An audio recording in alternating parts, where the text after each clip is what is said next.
Hello everyone. আজ চলে গিয়েছিলাম পিঠা উৎসবে।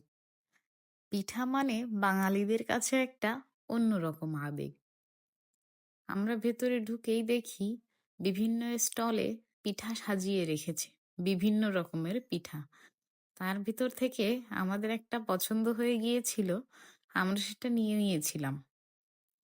ট্রাই করে দেখলাম, বেশ ভালোই খেতে। তারপর সামনে এগিয়ে দেখি আরো অনেক স্টলে অনেক সুন্দর সুন্দর পিঠা বিক্রি হচ্ছে। সামনে এগিয়ে দেখি একটা দোকানে হাঁসের মাংস আর রুটি বিক্রি হচ্ছে। শুধু পিঠা না, এখানে বিভিন্ন রকমের জিনিস বিক্রি হচ্ছে। আর একটু সামনে এগোতেই দেখি একটা নতুন পিঠা। দেখে আমার হাজবেন্ড বলল, এটা একটু ট্রাই করা যাক। তারপর আমরা একটা পিঠা নিয়ে নিয়েছিলাম। বেশ ভালোই খেতে। একটা মামা বেলুন বিক্রি করছিল, আর এই মামাকে দেখে তো আমার ছোটবেলার কথাই মনে পড়ে গেল।